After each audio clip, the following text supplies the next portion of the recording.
how do we go through our human experience and keep our hearts open?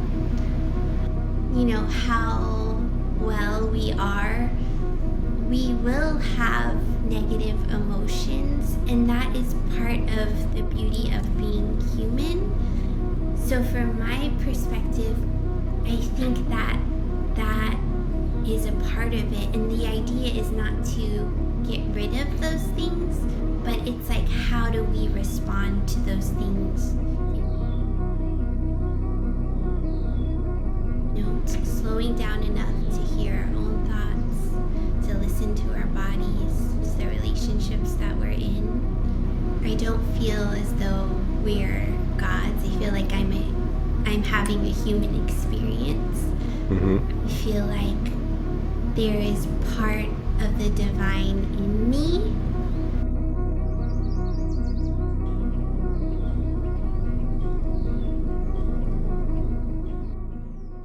Hello, all beautiful, magical people all over this amazing, astonishing planet. My name is Robert Kennis, and this is another Bold Beyond the Courage podcast. Today, as you probably see by smile of our guest, lovely smile and beautiful magical aura, we'll be talking about wellness, about beautiful magical life. Our guest today is amazing Stephanie Garcia. How are you doing today, Stephanie? I'm doing well. Thank you, Robert. How are you? I'm good, good. I feel way better since we connected. I had some technical issues for a moment. I told you privately that I love your energy, I love your smile, your aura, and I have a very bold question for a start.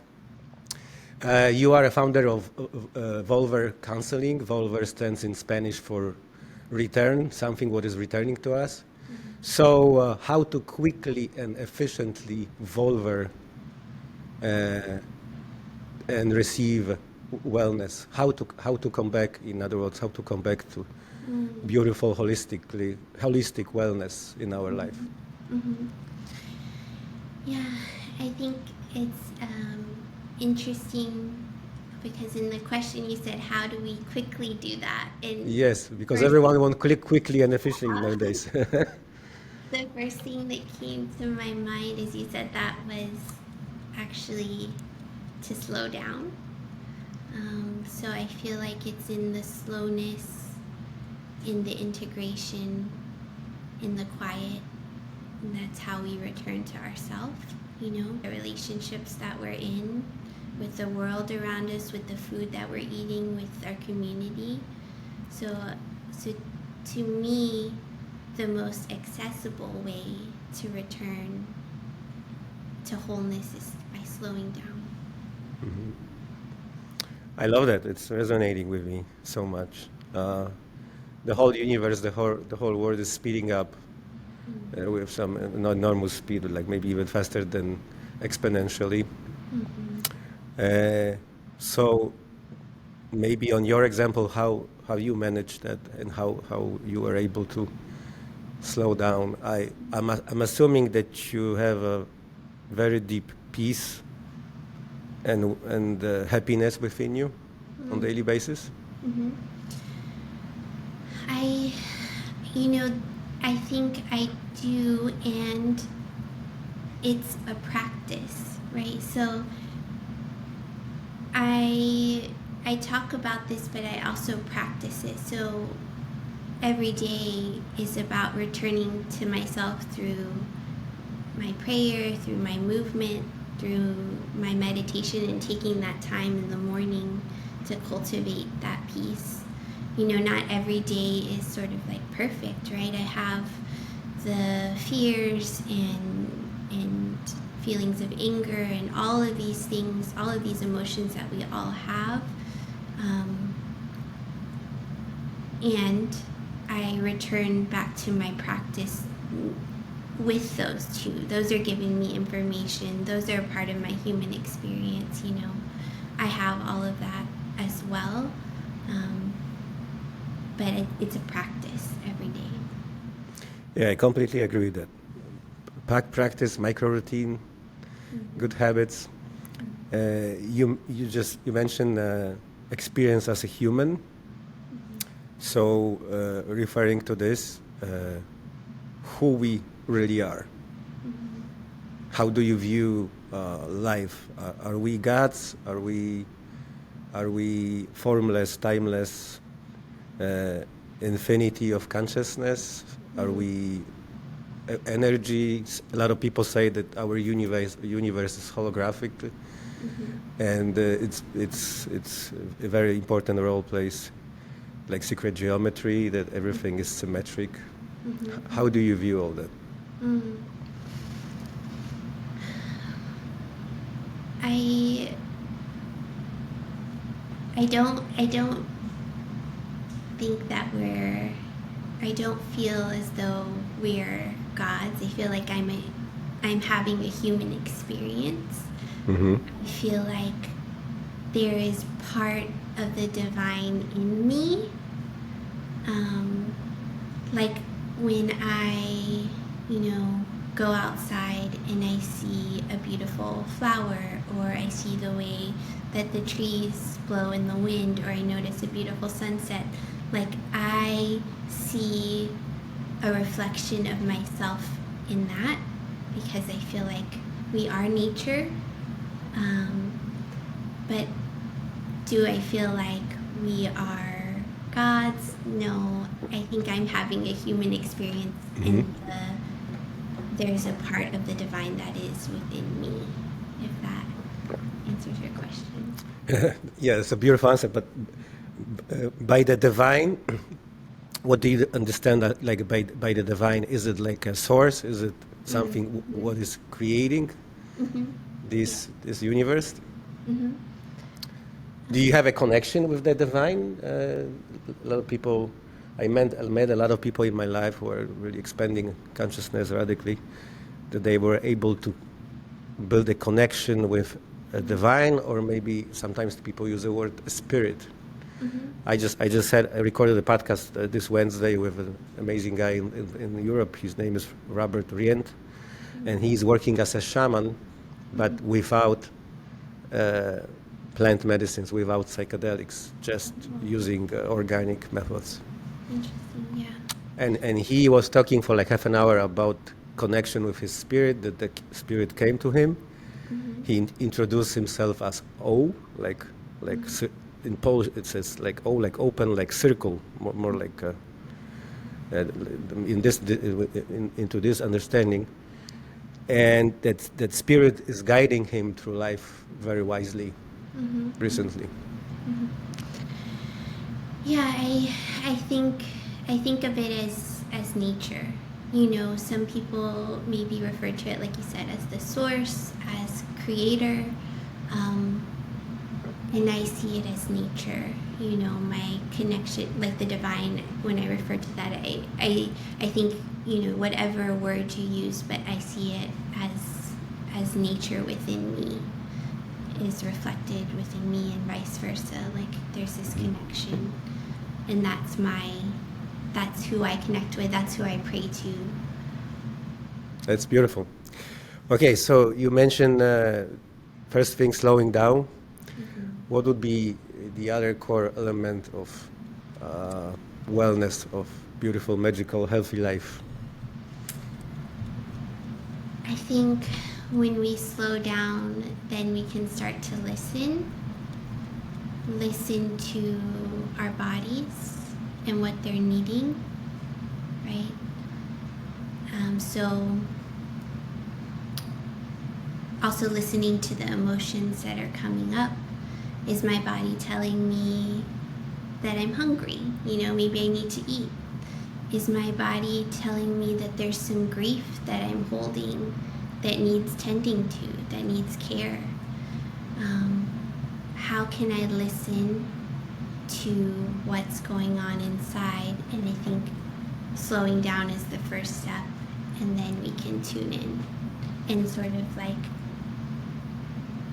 there's so much coming at us all the time, like you mentioned, and so I think creating a space to be able to listen is also really creating a space to be able to listen, and then hearing what our bodies are telling us is really important. Okay, and what would be the next element? Of, Let's see. Well, I think then it's just about, okay, whatever's coming up, how do we tend to that, right? So if it is, I'm hungry, we go get some food, right? If it is, oh, there's some emotion coming up, maybe it's about sending some breath into that space, or maybe it's about journaling what we're feeling. But it's like, how do I send compassion or attention to whatever I'm noticing coming up? Or maybe it's that your body is telling you that it's tired, so it's like, okay, maybe I need to schedule some more rest in my week, right? And then it's just about responding to Mhm. whatever's coming up. How about diet? We spoke a little bit privately about diet. Uh, you mentioned that you are drinking today uh, a holy basil, right? Yes. With some other ingredient. Maybe you can. I also see like behind you on the shelf some beautiful magical Yes. little bottles with Yes. probably a lot of amazing molecules in Yes. them. That's my little apothecary. I Hmm. just finished herb school here in Texas with the Sacred Journey School of Herbalism. And so the plants have been, such a important part of my life since I was really young, and learning about them in this way, about how we can work with them to support our health, our well-being. They're here for us, and I think it's our job as humans to be stewards of the earth and the plants, to take care of them because they're so generous and they can really be supportive in our health and well-being. So yes, today I'm drinking rose and tulsi tea. And rose is, like I was mentioning, it's heart opening, and tulsi is stress relieving but also invigorating, right? So we can work with the plants in these ways to really support us through our stressful lives, that we're living in these modern times. Do you have some relationship with psychedelics, with sacred plants? I don't. I recently actually went to a conference. I was invited to a conference here in Austin where I was learning more about that. And but I've only worked with plants, not plants in that way, but I've only worked with them in like through teas and tinctures. Um, but I was curious, and I think something that I wanted to go into this space, this conference with an open mind, but I also um, am a little bit trepidatious about um, people working with these plants without maybe having the proper guidance, Hmm. or going in with the intention and the prayers and the knowledge of the history of the plants, the history of the indigenous people who worked with these plants. Um, and so when I went to this conference, who I was invited by a man named Esteban, who is working in Portland, using or working with mushrooms, supporting people on their healing journeys with mushrooms. I really expressed that to him, and he was very receptive, in that he was like, I think that's important, and he really spoke about that in his work. So I don't have much experience, but I do think it's so important to when we're working with the plants in this way, to pay respect to the indigenous people who first worked with these plants, to learn about them and to go in with intention when we are working with them in those ways. Yeah, I got many psychedelic experiences, like Okay. let's say over 100 for now. Wow. What And has it's it been like? what's that? What has that been like for you? It's been an amazing journey, and it's evolving, and it's changing a lot. It's completely the relationship with those plants now, and like it started like 5 years ago, but it's still evolving. The guiding, like there wouldn't be a beyond if not these plants. Nowadays we are mostly microdosing. We are not going into those hardcore, heroic, or even Titanic trips, because I've noticed that our consciousness, our body, is not completely ready for such a radical. The level of information, the amount of information, the download is just beyond human imagination and comprehension. And when you microdose, you can get a guidance, wisdom, and like gradually get to the level of the plant, like looking. They told me, okay, don't be on your knees. Just stand and look me in the eye. We are like equal, like even. Right now, I'm preparing myself to go for a Iboga experience. Ibogaine. Have you heard about it? You know, as I was preparing for this podcast, I watched the episode with Ash Ritter. Yeah, it was amazing. She's such a beautiful human being. She blew my mind, like literally, in my heart. Yes, mine too. I watched her speak for the first time at an herb conference last year in Durango, Colorado, and that's where I was introduced to her. But I heard you speak about that on that episode. Yeah, she recommended Tabernate Mani, which is the cousin of Iboga.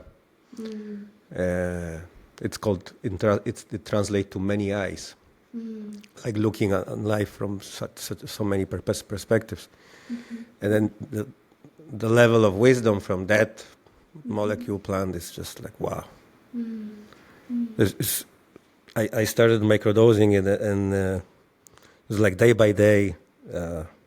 I got shivers on my on my skin when I even start talking about it. It's really it's a huge challenge to put it into words. Yeah. Because that wisdom comes like from so many sides of it. Like you become more and more holistic, like with your relationships with other people, like your kids, your parents, your friends. It just push you to be even more and more and more holistic every day, like to see the beauty of the universe, beauty of life, miracle of life, and Wow. and that's such. It's so amazingly beautiful that we have access to tools like that, like that. I heard that on Joe Rogan podcast that Ibogaine will become legal in Texas. Texas be probably a first state to introduce it, to help cure soldiers with PTSD syndrome, and then people with depression, suicidal people. It can cure us from everything, from even from heroin and fentanyl addiction, from opioid addiction, from alcoholism, and from everything. It's just a friend of mine, she sent me a link like 2 days ago. One of the retreat centers is called Tabula Rasa. Are you familiar with this term? No. In Latin, tabula rasa means like a blank page of paper, which means you can literally erase some of your negative emotions and memories and bring yourself to the very healthy state of your consciousness. Let's say even to the state of being a 5 years old. And you can just delete all the files referring to trauma some violence in your life. So very extremely important is an intention. But for everyone listening to this and watching, absolutely do not try it at home. Iboga requires full medical and attention. You have to do this with really people who know what they're doing, because there's even a life threat. Your heart may stop. Wow. During this experience, right? So it's not like some just regular psychedelics. This is a dissociant, which is it's dissociating you from your body. I spoke with. We were recording podcast this Friday with amazing guy Jason Grechnik. We can place a link in the description. Same, we're going to place a link to Ash Ritter podcast. We highly recommend her work. She's a really amazing person. And Jason, he's got his own podcast. The name of the podcast is called Universe Within. He spent many years in Peru, with indigenous people, with pygmies, with other amazing, beautiful indigenous tribes, and he experienced that Iboga, I think 3 times, and he was sharing his journey with this medicine, and he said that when Iboga starts working, to make a room for that repair, for this, I would say maybe bringing us to the wellness within 24 to 36 hours, because that's how much it lasts. Usually, organically, people, maybe you can elaborate on that, how much time it takes on average for people to bring their life to complete wellness. But here we can do this within 24 to 38 hours, and the body is very weak. It's almost like when you die and the body lose the grip, and the energy, the vitals energy leave the body. You become very, very weak, but your neuronal network goes up in line, and it is necessary at some point to become so weak. That's why we need professional attention. We need to have a sitter around us. But we have tools like this one to completely turn our lives around. Wow. What do you think about, like, when I was talking about what came to your mind, to your heart? Well, I think what I heard you say, the word I heard that really stood out to me was, you said the relationship, right? That you, in your experience, you've cultivated a relationship with these plants. And I feel like that's so important to the process, whether I'm, having this rosemary that's with me, that's sort of like guiding me in this conversation today, and it smells lovely, or I'm drinking this tea, or I'm working, or in your case, working with the plants in this way, right? I think the thing that stood out to me was, you said, I've cultivated relationships with these plants, and so I think that's really important. And I've had many friends, clients who have worked with the plants in these ways and had positive experiences. And I have, I think there's so many ways to return to ourselves, right? To cultivate wholeness within ourselves. And so I think and what I was saying before, what I wanted to convey is just that when we're working with the plants, we're doing it in a good way, with intention, with care, with the proper guidance and knowledge.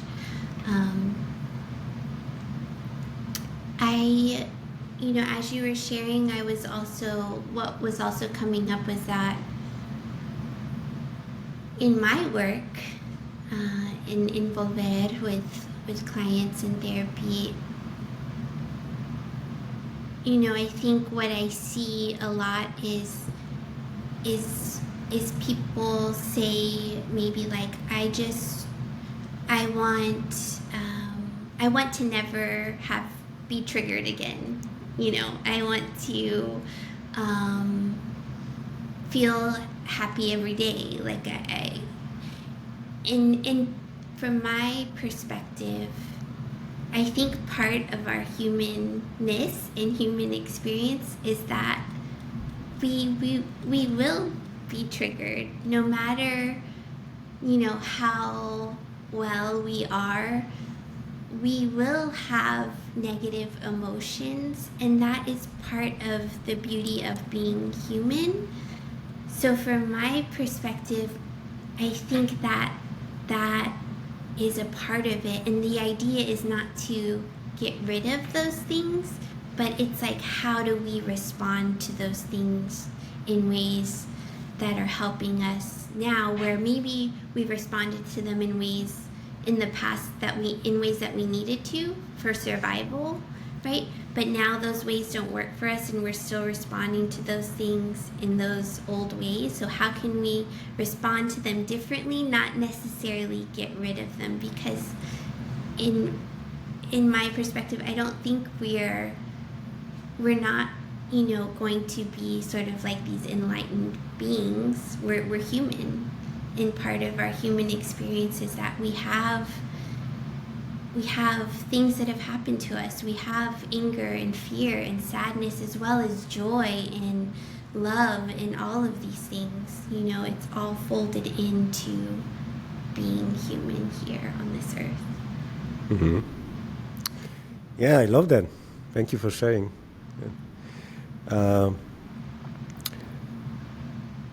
We always ask our guests this repeatable question on Beyond the Courage, which is extremely challenging because it's always a different question.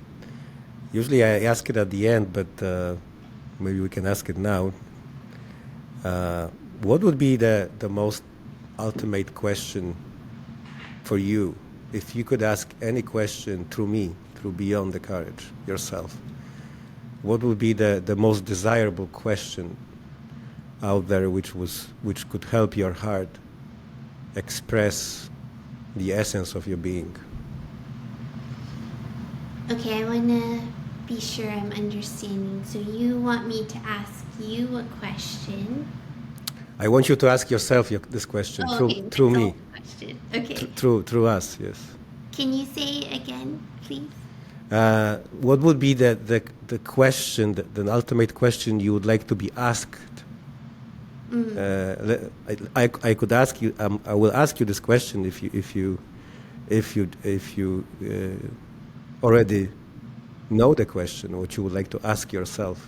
Sometimes we're waiting for a question like this all life, and the question never arrives. It is very challenging for most of our guests. It's a big question. Yeah.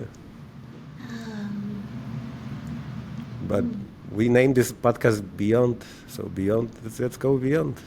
Yeah. No one says it's gonna be easy. Yeah.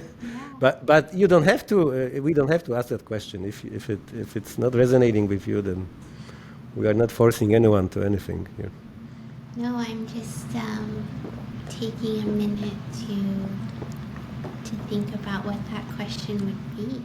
Yeah, sure. Take your time. We have the whole infinity. Time doesn't exist here. Exactly. I love that. Let's see. Question I've been waiting to be asked my whole life. Mm-hmm. I see. I can see that you're looking very deeply everywhere. Yes, I'm thinking of what this question is.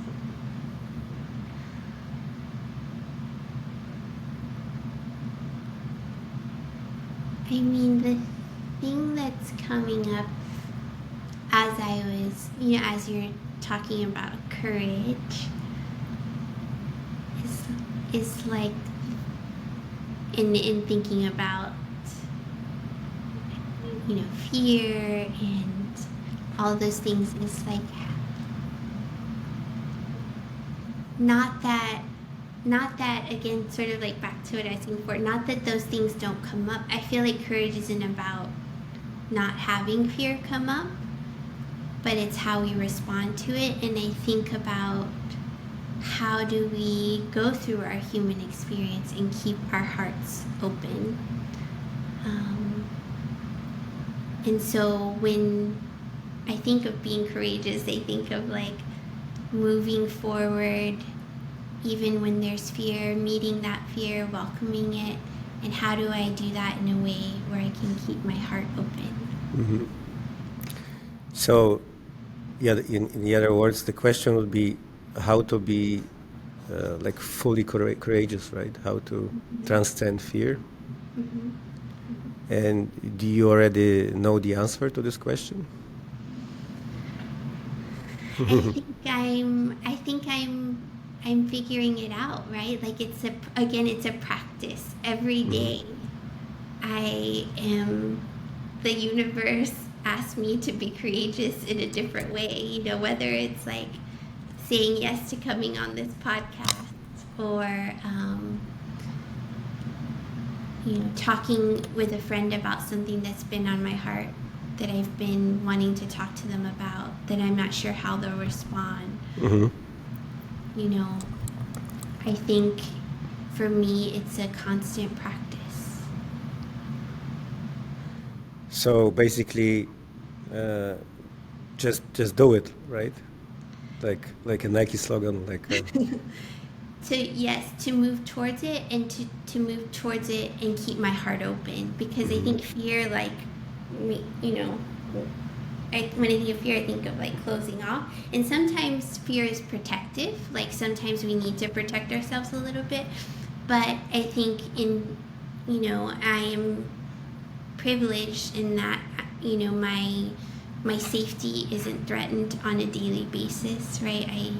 I have food, I have shelter, I have work, I have community. So most of the time I don't need to do this. I don't need to protect myself. So how can I, yes, keep going, but also keep going with an open heart and as authentically as I can? I love that.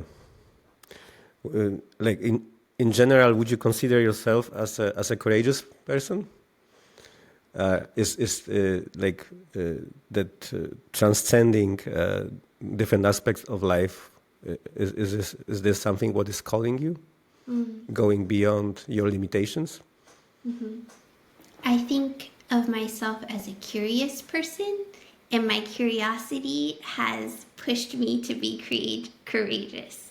I think, Mm-hmm. you know, there's so much that I want to learn and do and experience, and I feel like that curiosity pushes me to be courageous in the world because I'm so curious about it. Love that. Uh, what are your biggest dreams, your plans for now, short and long term? Mm. Do you have like a plan for life, or you just trust in life and you live in the moment? Mm-hmm. I It's a little bit of both. I think I don't have like a 5-year plan, a 10-year plan. I'm not called to sort of live in that way. But my dreams are really for a peaceful life that is able to, where I'm able to live and care for my family and care for my community and be held by my community, um, to grow my food, Mm-hmm. um, and to be present and connected and in relationship with the land that I live on, with the food that I grow, with the people that I'm around. Mm-hmm. So to me, my dreams feel very important, but also very simple in that way. Yeah, I love that simplicity. Mm-hmm.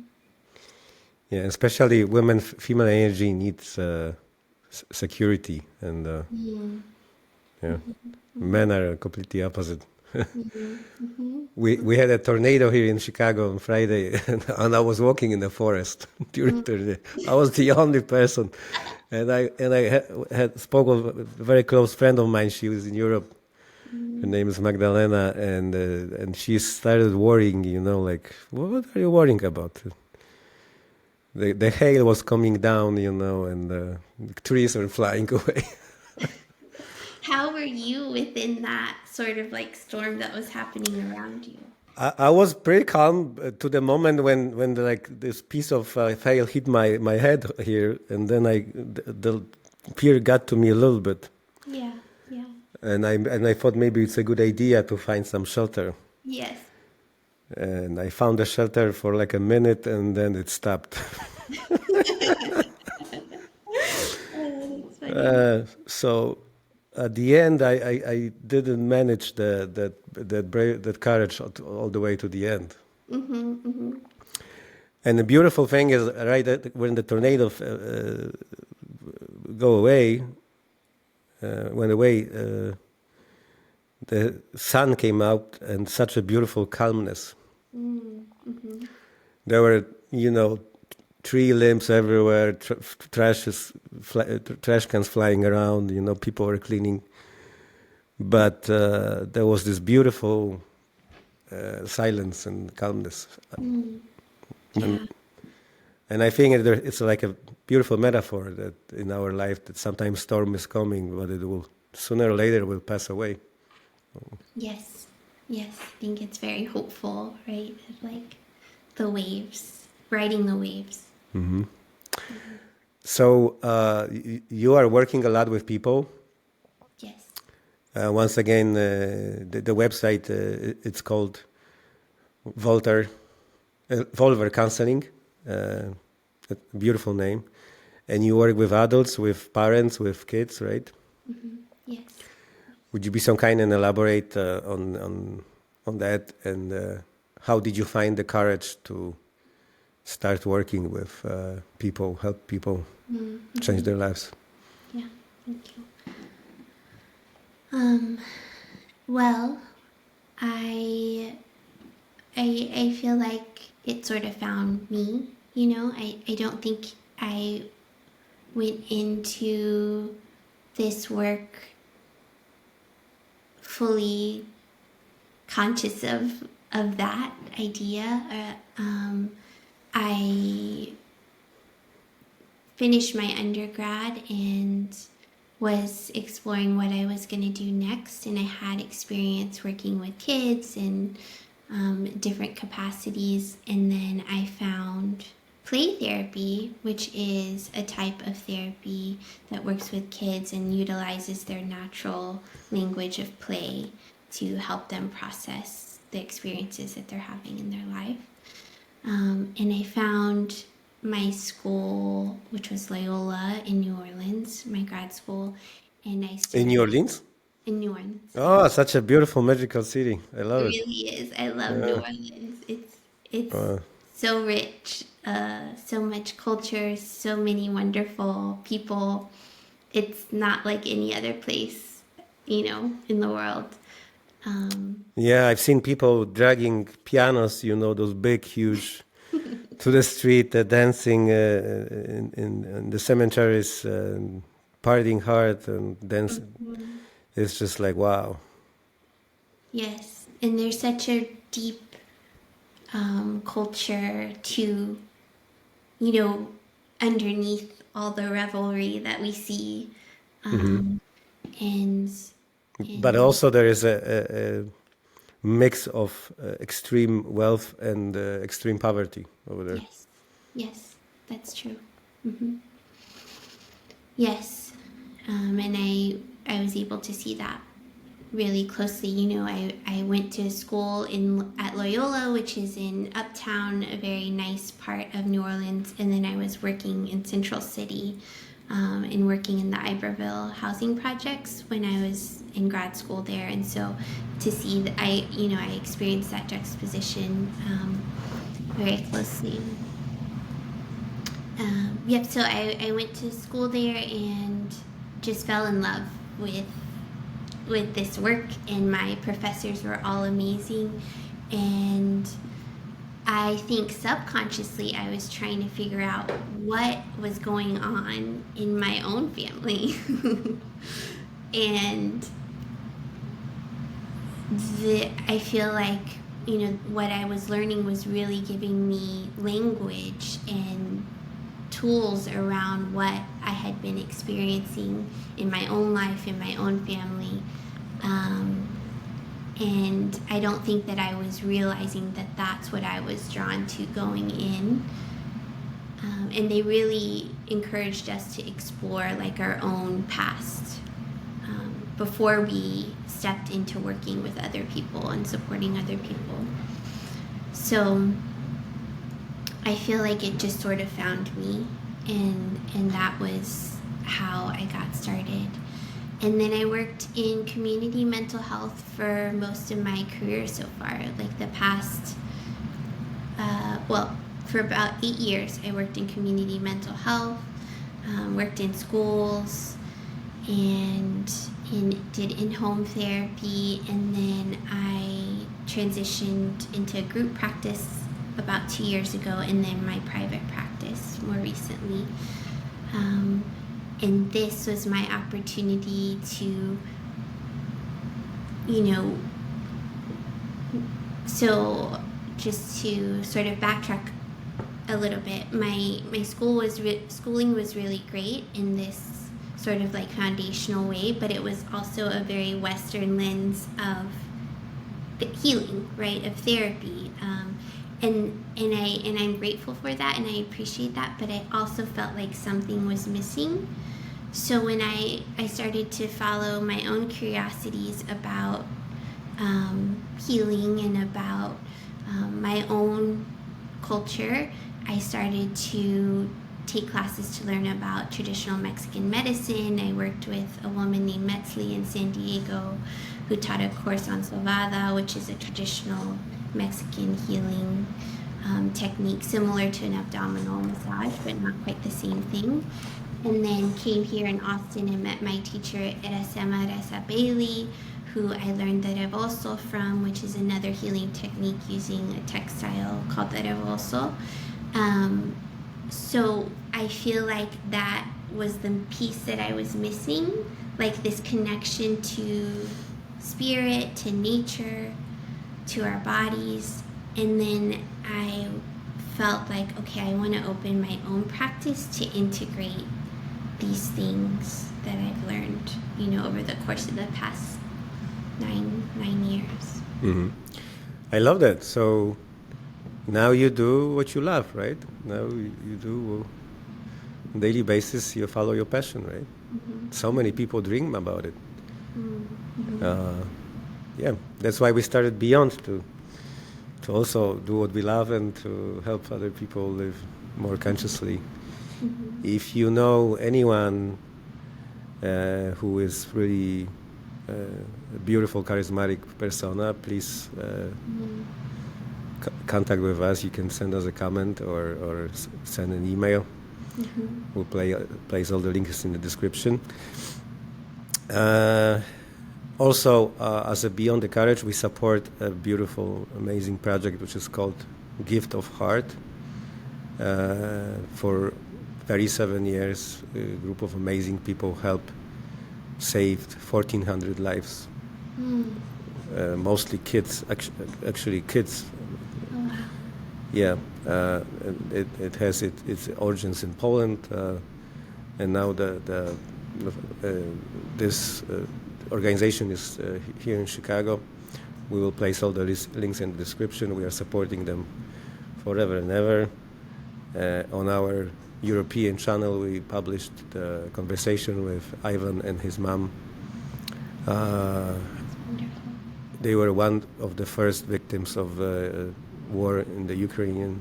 A huge bomb just fall down on their house, and Ivan was fighting for his life for 3 years. It cost a couple $1 million to now he's fine right now, and based on their story, there was an amazing movie, an Oscar movie, 20 Days in their city. That's the Matripol. That's the name of the city. Very touchy story, but let's remember on daily basis to help, being helpful, and share our wealthness, and wellness as well. Stephanie, can we take a short break? I gotta use the bathroom. Maybe we can turn on the second camera. How are you? How are you feeling? Are you? I don't see that you're being nervous or. No, I'm not nervous now. Uh, are you enjoying it? You like the questions?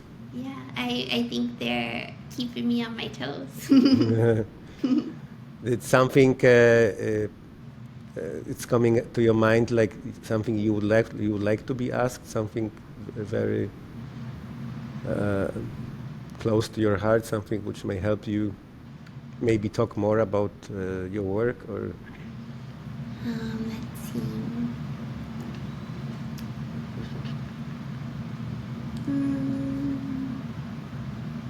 Nothing in particular,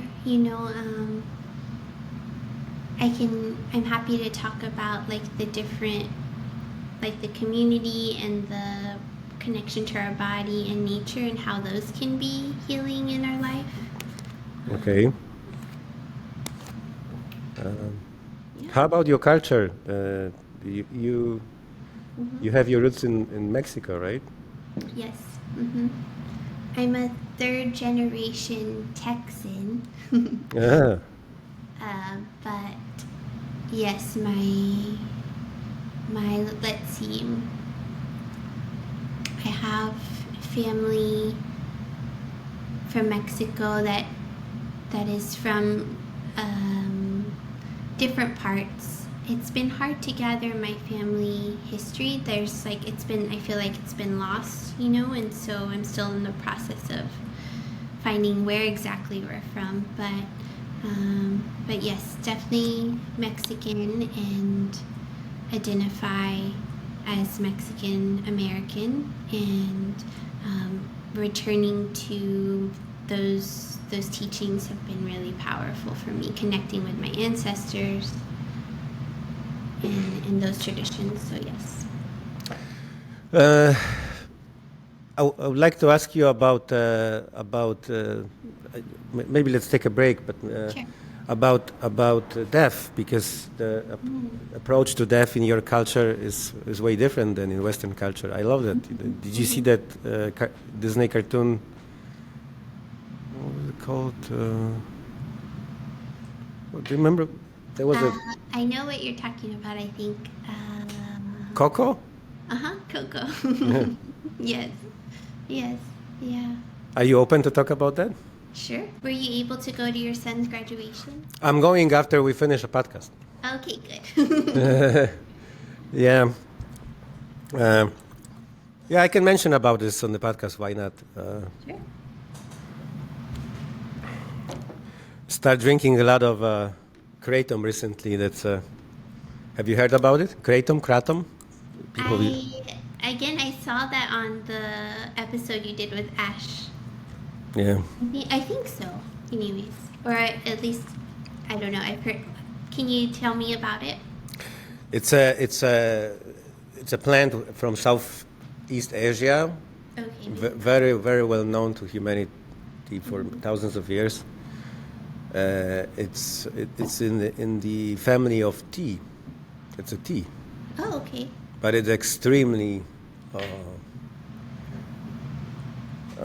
efficient and extremely addictive. When you start drinking kratom, you gotta drink it. I mean, I wouldn't recommend it to drink it on the daily basis if you are not ready for complete hardcore in your life. There is a kratom like this one. It's for relaxation, and if you feel like euphoria and calmness. It's relaxing your muscles, helps you sleep, helps you with all of your pains, especially back pain.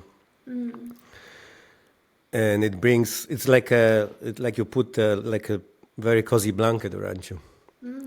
Wow. And there is a green one, which is like balance between the relaxation and energy, and the white one. The green one is called super green, and the white one is called white mangda. This dude is like wow, like poof. It gives you a lot of energy. I use it for work, on daily Yeah. basis. I do very challenging things like our job is to manage the chaos, to lower the entropy in the universe. It's just beyond craziness. Wow. And yeah, such a challenging, Oh my goodness. such a challenging. I work with some really intelligent people. Yeah. Crazy, crazy, crazy, beyond courage, beyond madness. But we go, we go there because we love to. I I'm go glad there. you have the I support. go there tomorrow. What's that? I'm glad you have the support of the plants. Yeah. Yeah. I'm doing this for a year and a half, and I'm not sure how much longer I will manage. Make you some rose tulsi tea. Nice. My body, my biomachine needs some really. I drink a lot of superfoods, as I mentioned. Uh-huh. Maybe we can come back to the diet because if you are open to talk more about it, what you drink and what you eat on daily basis. Sure. Uh, I drink 30, 40 different superfoods. By superfood, I mean plant which has the most vitamins, minerals, amino acids, proteins. Like spirulina, chlorella, that's cleaning your body. Mm-hmm. Cacao, maca, ashwagandha, like you mentioned, tulsi basis, John Worth, rosea. Those for your liver, like milk thistle, astragalus. Oh yeah. Number one for me is a reishi mushroom. That's a beast. That's a Reishi. superfood too. Mm-hmm. Reishi mushroom, lion's mane for your neurons, repairing all the neural network damages. All seven secret mushrooms, turkey tail, and chaga, which is super good for your immune system. Mm-hmm. Are you familiar with these names? I uh, I love mushrooms. I have a little mushroom powder with cordyceps and reishi and Yeah, cordyceps is great as well. I think it's maybe turkey tail that I put in my like yogurt every morning. Um, But you take just a little bit, right? You, right, I take a little bit, and I think our approaches are probably different, right? Like I'm, I think, and I think that's one of the beautiful things that my teacher Ginger, who leads the Sacred Journey Herb School, has shared with us is that herbalism is community medicine, right? And we have some people in our community maybe who are working with the plants in the way that you do, but a majority of the people are maybe that are coming are not or are not familiar, and so we're trying to meet people where they are and say, like, look, here's a little lemon balm. You can put some tea, some rose tea, and sort of like meet them where they are. And I think a lot of people are probably just in the beginning stages of learning, right? And so yeah. But I'm pretty sure that your nervous system is very gentle and subtle. Like mm, mine is like, I was born in communism in Poland mhm, mhm, in mid 70s. We had a hardcore mhm, childhood. There was a lot of violence there, a lot of brutality. mhm, And then I came to States when I was 18, dropped down on like a deep water, mhm, and two brothers passed away on the other side of the mirror. mhm. And that I was in a coma a couple times, Oh my and now I take in not even commercial, I would say industrial doses of. I wonder, how do you feel like those support, like, do you feel like they do support you and they Yeah, help? they saved my life. I had a a really strong crisis in my 40s. I hit the wall like 200 miles per hour and couldn't manage without, I didn't know what to do, Yeah. like mentally, physically. The ego was, before I got to psychedelics, the ego was trying to kill me, like the ego is like the separate entity within us, which is trying to just eliminate us, just destroy everything. It's a really dark creature, and it's probably the best tool which evolution came out with. It's our ego. Now I love to work with the ego and talk about it very broadly. How is your relationship with your ego? Are you like friends, or are you fighting with it? Well, I think it's a part of me, so it's I try to befriend all the parts of me, right? Like I try to. I think it's just, again, like a human part of me, and so like any other part of me, I'm curious about it. I want to get to know it, and also want to try to keep those parts in balance, Yeah. When you get into this universe of psychedelics, of especially the ibogas, and then your view of life completely changes, and the bar is rising very high, like with, and it's not an easy point. It's not an easy place to be, because you go beyond the culture. There is no more sucking from the culture. You have to create your own, because that's what the plants. Okay, let's leave the old. Let's be evolutionary here, and let's go beyond of the beyond. Like the absolute God wants to recognize itself, and it needs to evolve all the time. And there is madness and craziness into that. Like my average day is just pure madness. Pure. I manage it, and I trust in life. The life is pushing, like beyond limits, and it's telling me just trust in the process. Although all this craziness and madness and challenges, those energy tests, just trust it. It will be fine. Yes. Yeah. It'll be fine. Oh. Would you say that's the thing, like the most powerful thing or it sounds like a very important thing that the plants have shared with you? It's like, okay, we have to start over from scratch, and it's gonna be crazy, but just trust. Yes. There's this poem of Charles Bukowski, which is called, we can place the link in the description, probably the best poem ever, called Go All the Way. Or don't even start. And I think you are going all the way as well, working with people. You go maybe in a way, gentle way, which is because you're a different generation, and I love that there is no need for this hardcore and this fighting and struggling. But listen to that poem, Go All the Way. Okay.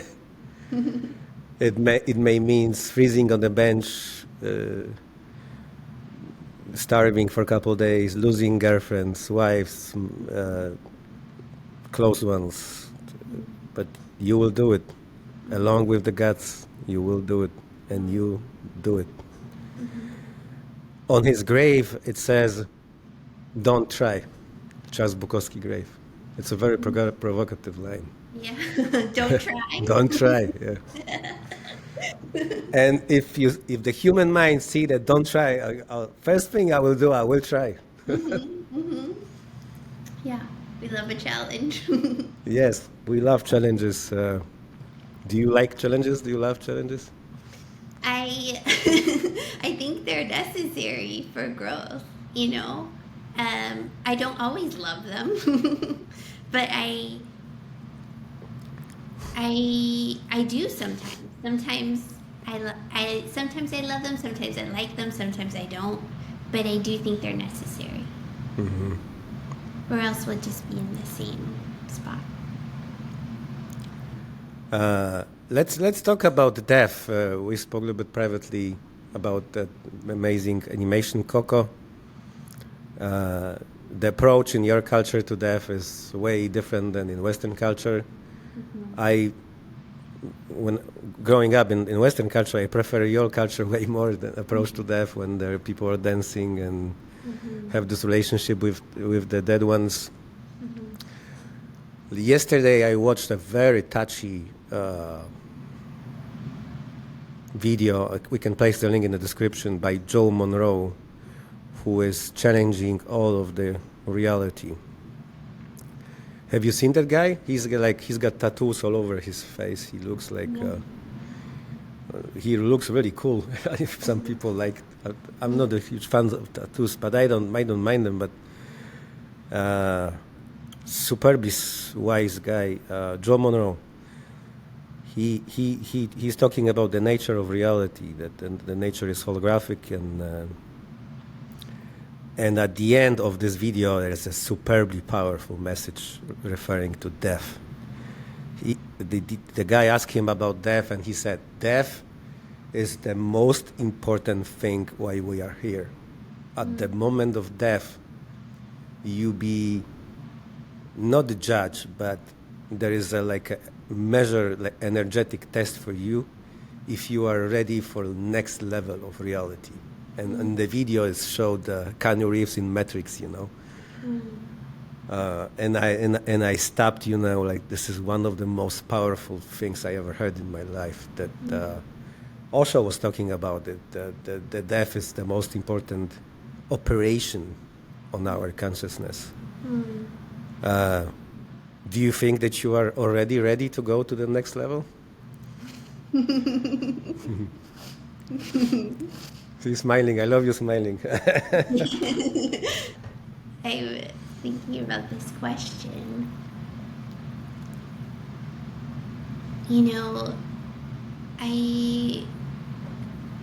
I don't know. I'm not quite sure. I mean, I don't feel ready, I think, as you mentioned, learning more about my culture has taught me to think about death in a different way.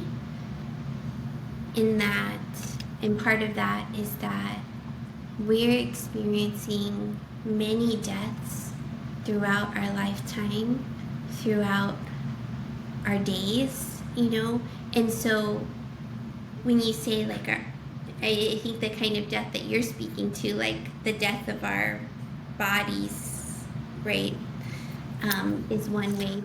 I would say it's like a death. By death, I probably mean the identification with this I. Okay. Like Stephanie or Robert. Yes. And we still don't know much about life. Life is so complex, so amazing, right? But I think it's a beautiful approach, like in your culture, that nothing ends. It's just beginning of a new great beyond whatever it is, right? Yes. And that we are experiencing that all the time. Like it's not just this, at the end of a lifetime. It's also like on a daily basis or over the years, right? And I think we are so in Western culture, we're so removed from the idea of death. We don't always, not everyone, but we're not like with our loved ones when they're dying.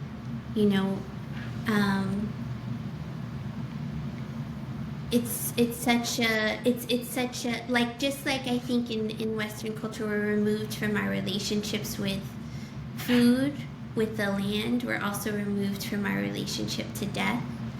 And what I love about my culture is that we do embrace this relationship. And our ancestors are, my ancestors are with me every day. I pray to them every day.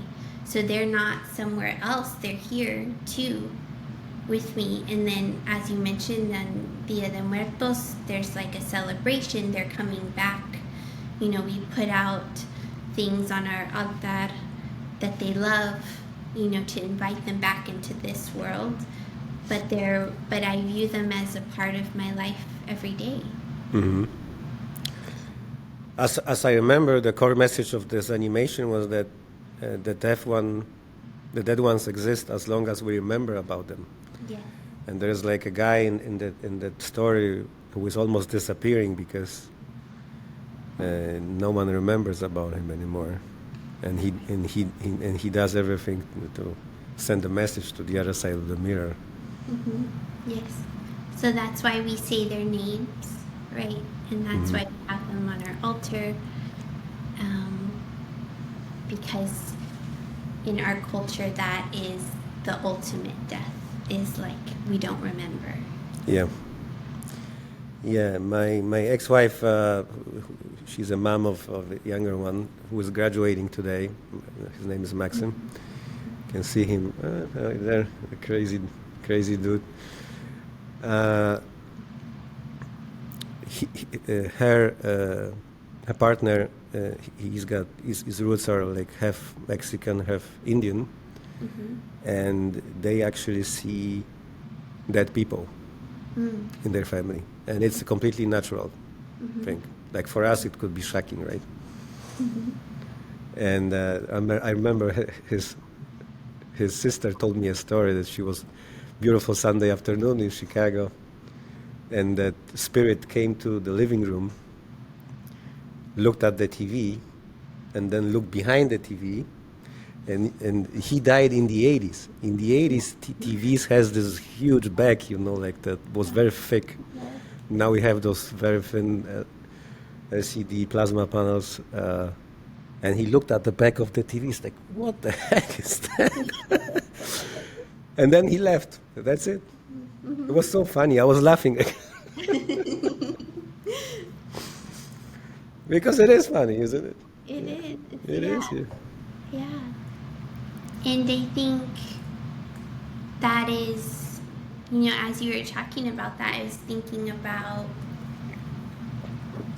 how, when I was mentioning before, like, you know, my training was this very Western foundation, right? But where our sort of diagnostic manual would classify that as something, it's like, oh, they're having hallucinations, right? But it's like, well, this is actually part of their culture and part of how they view death, how they view their ancestors. And so I think that's why these other pieces are so important when we're doing therapy with different cultures, different people, or working with them in those ways, you know.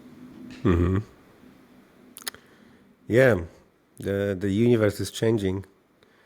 Also, with your age, a lot of things is changing. Right now, recently, plants called me, like, you know, the flowers. We get all over here. We are building a little jungle. Yeah. My friend's mom, Zofia, say hi. Like Filosofia, she's helping me here a lot. We are thinking about implementing those bonsai trees. These are superbly challenging.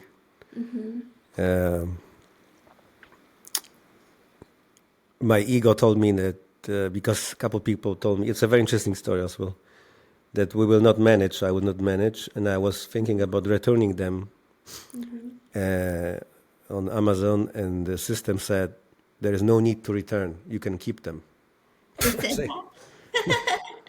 And I bought three sets, one for her, one for my dad, and they both said no. So now we got this one, and maybe we can show it on social media how they grow and how maybe people may help us. Maybe you may help us grow and manage those. It says on the backs, growing seeds.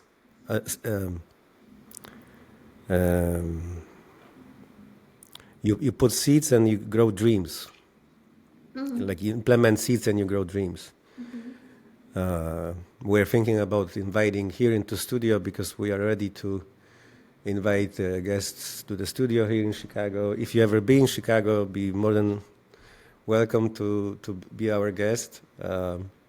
We are ready since yesterday to invite guests here, and maybe one of our first guests be an expert in bonsai culture. Mm-hmm. That requires a lot of discipline, like a lot of discipline. Mm-hmm. Yeah. I How think, do you work on your discipline? How do you sharpen that?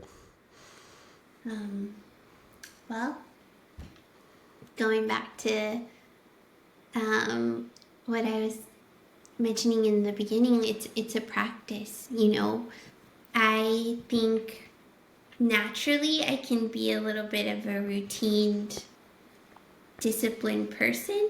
And so for me, it's I have that, but I also need to incorporate like flexibility and fun and joy and all those things too, because I think that piece is a little just more in my nature. And so it's about, for me, having my practices but also being flexible, so that it's not too rigid. So but what works for me is just having, I get up and I make sure that before I'm working with clients, I'm saying my prayers, I'm eating some breakfast, I'm moving my body, I'm outside in nature. And that's really important for my personal practice every day. Mm-hmm. And that's what makes you happy, right? And I think what it does is it gives me a chance to slow down and reflect and have gratitude, for my health, for this day, for the protection and the guidance of my ancestors. And so it brings me peace, which I think to me is what I value the most. how do you see the future of consciousness of humanity? Well, I don't know. I'm hoping that there's a big change that's happening now.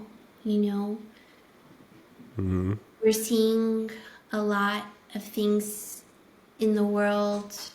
So much is happening in our environment. There's so much violence going on.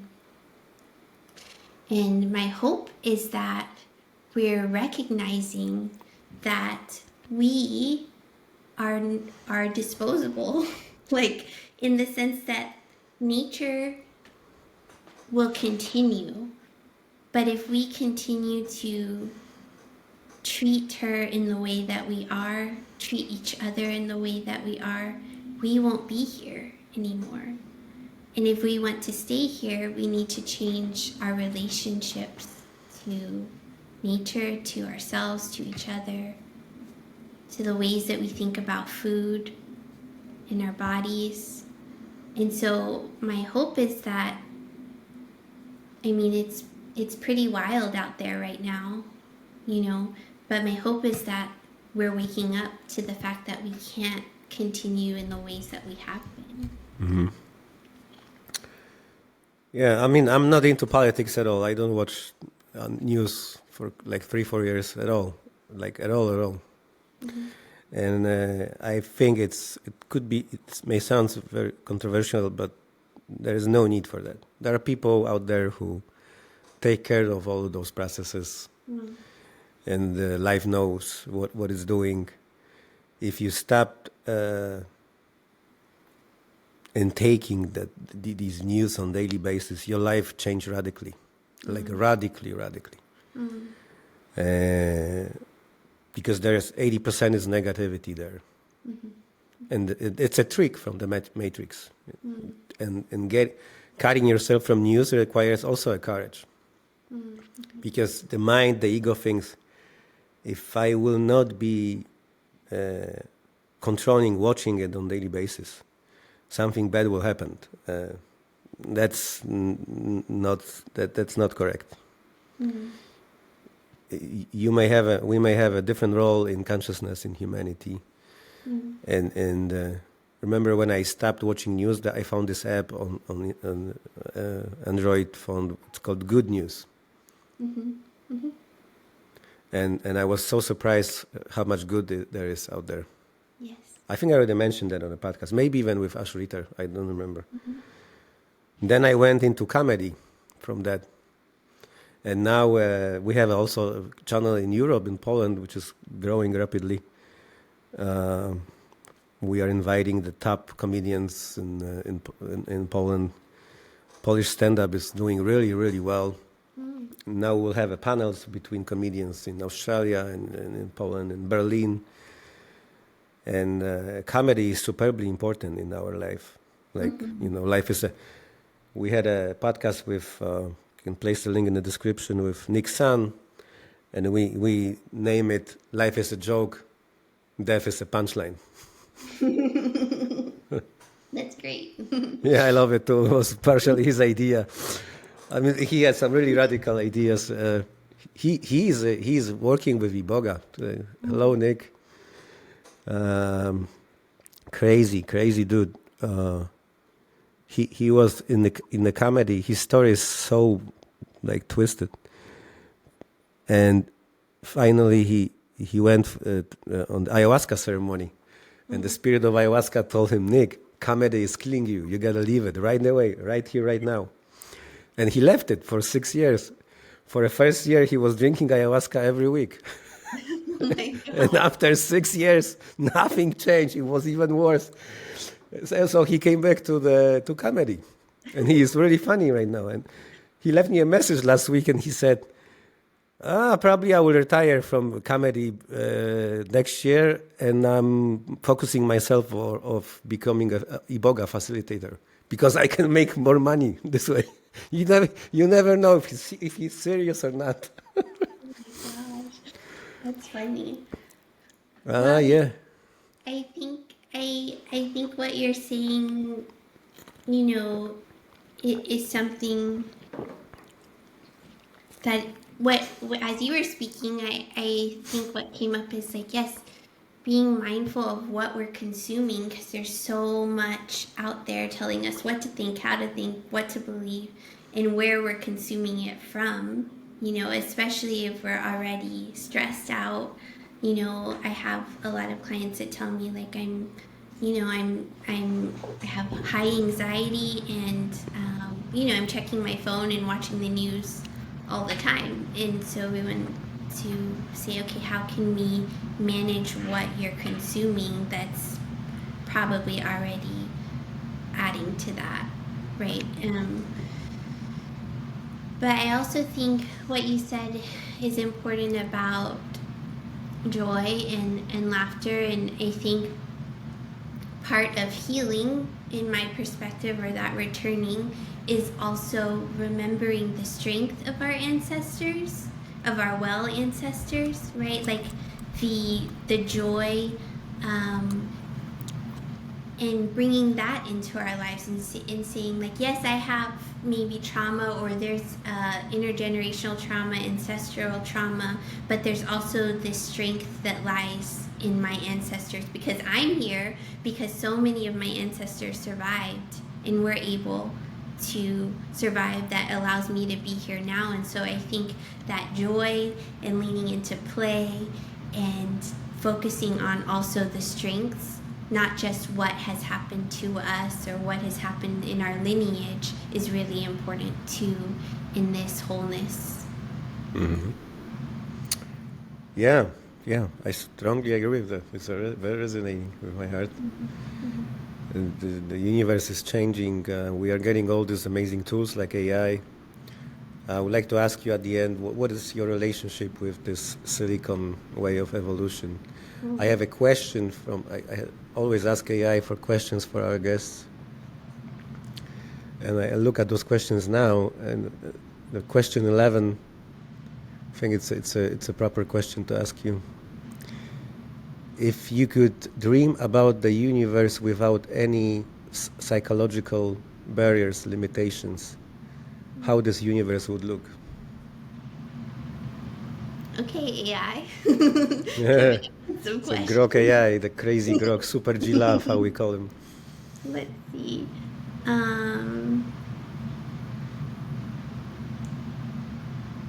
I think what the first thing that came up as you asked that was, what would it look like without shame?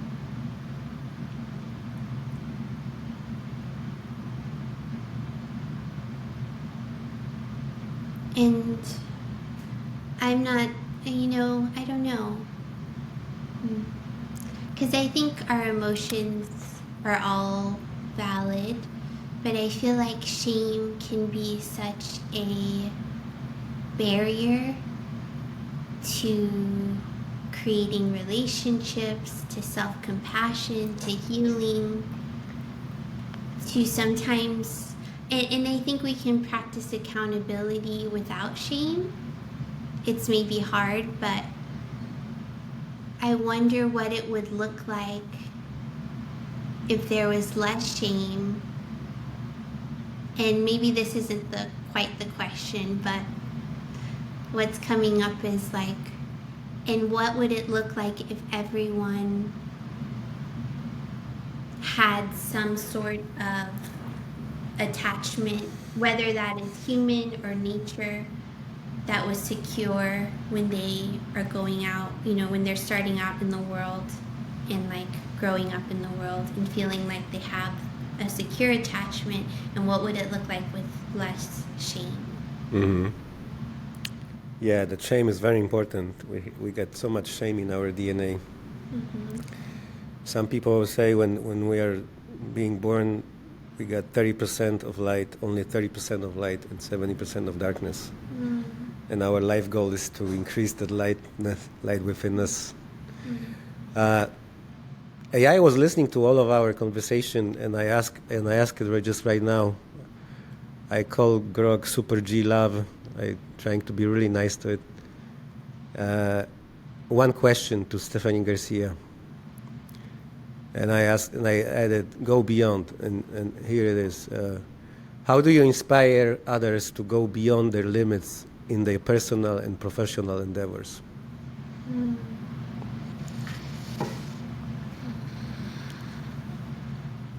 It's a very gentle question. Mm-hmm. Sometimes if you push it, it may come out with something really dark and really... Mm-hmm.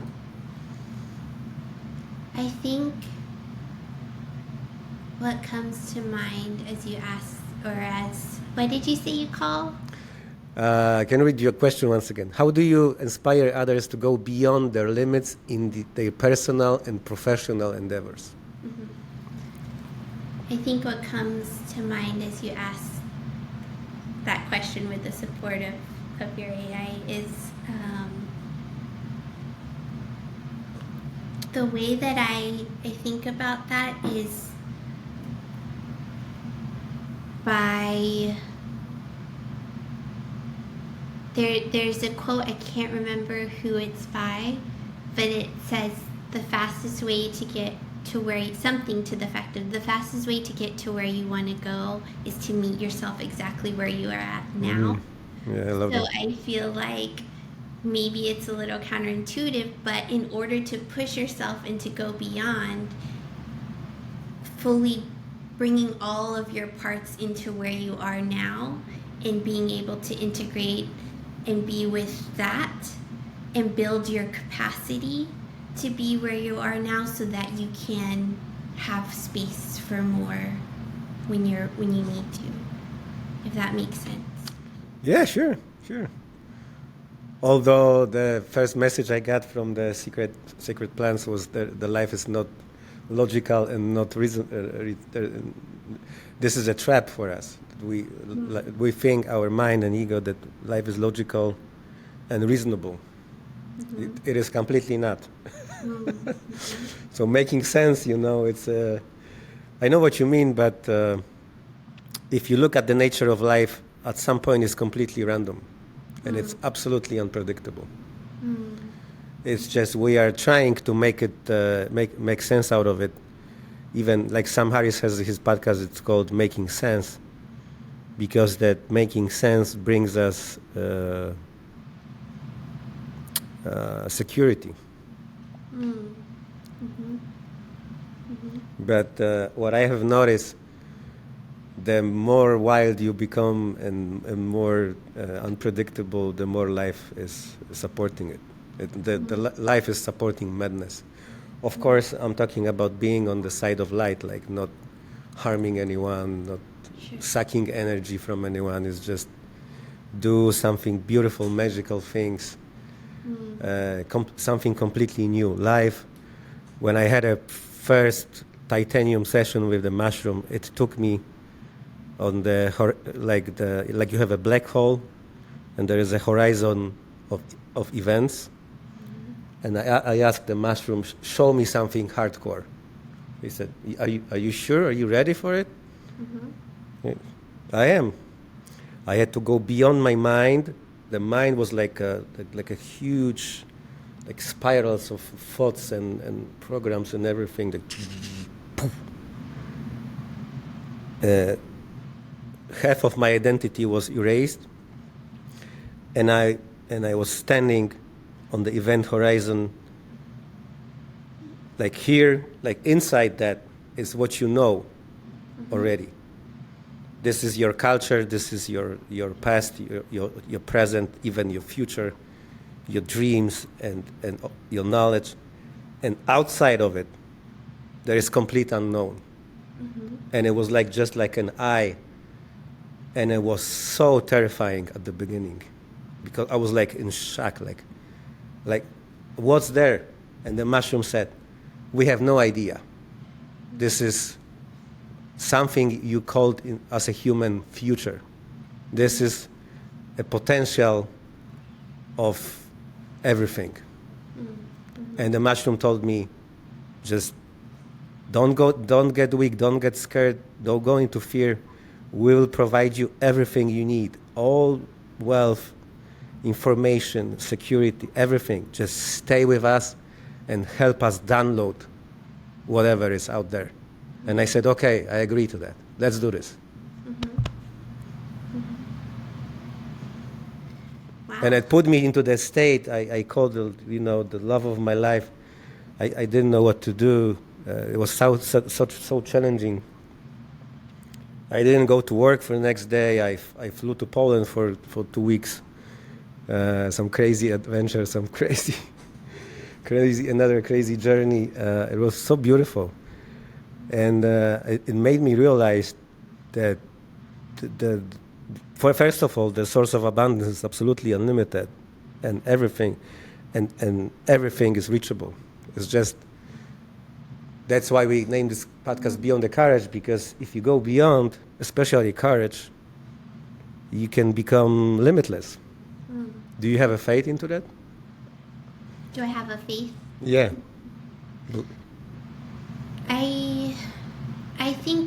I do think abundance is there and waiting for us to tap into it, I think that looks different for everybody, but I do think... How do you understand abundance? Like, what's the first thing is about health, energy, lack? What was the last thing you said? Lack. Lack? Yeah, like being lucky. Oh, okay.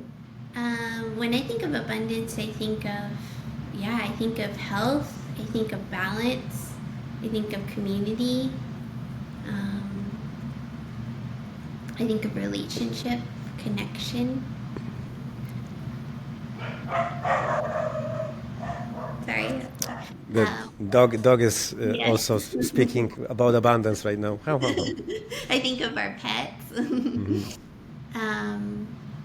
Oof. And I think sometimes the limits, we have limits that we put on our beliefs about our ability to tap into this abundance that's here for us.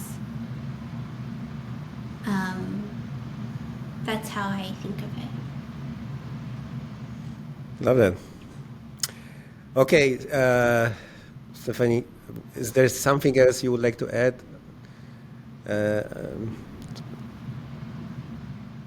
Where we always ask our guests where they can find you, how they can contact you.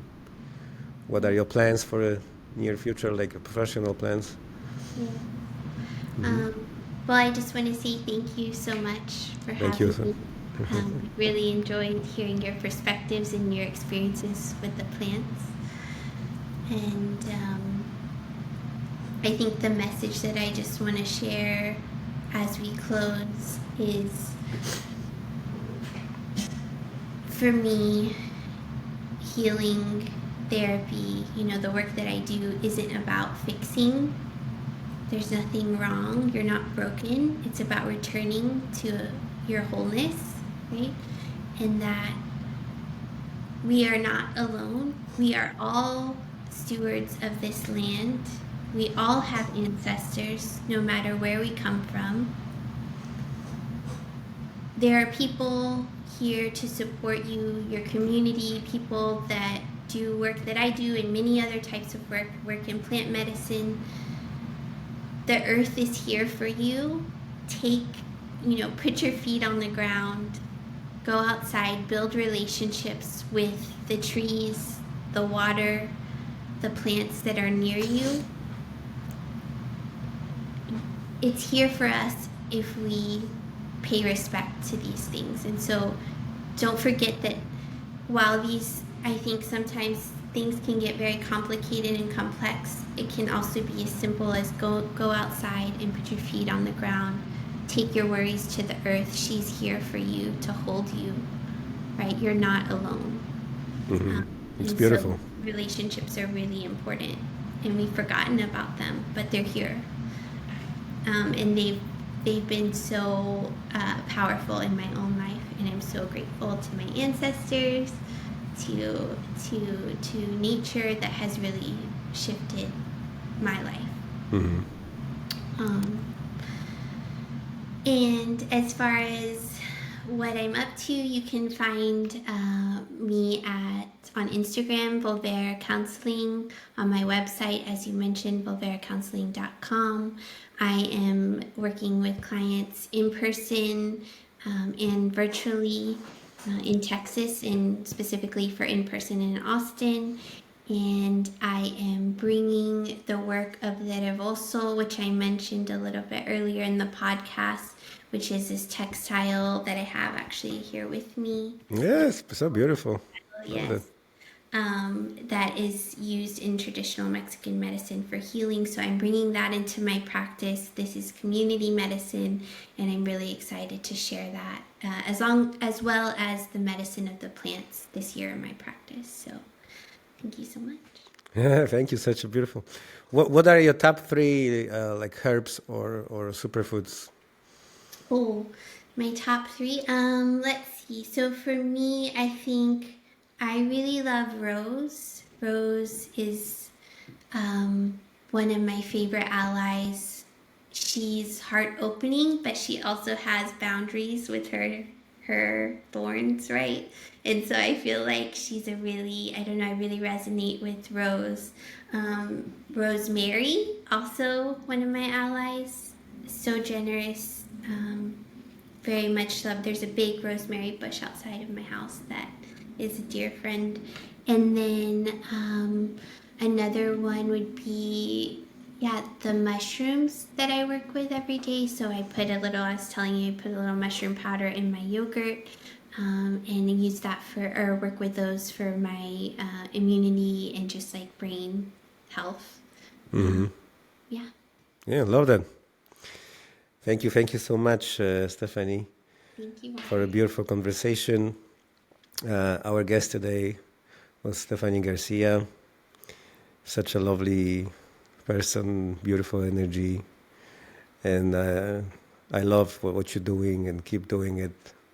And whenever you be ready, we are inviting you to another conversation with Beyond the Courage. Maybe we can do it here in the studio. That'd be Do great. you think? Have you ever been in Chicago? Are you planning going to? I It's a haven't. very beautiful city.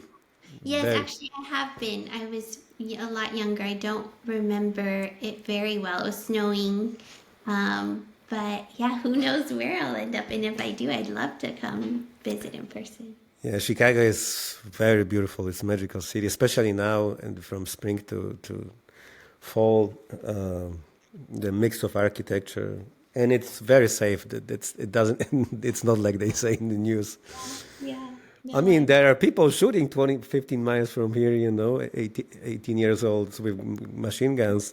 There is an area if you want to experience such a playground, be our guest. Even police doesn't go there. If you order Uber, they're not gonna drive you there. yeah. But outside of it, it's a very safe place, very beautiful. Mm-hmm. If you ever been in Chicago, be more than happy to have you here.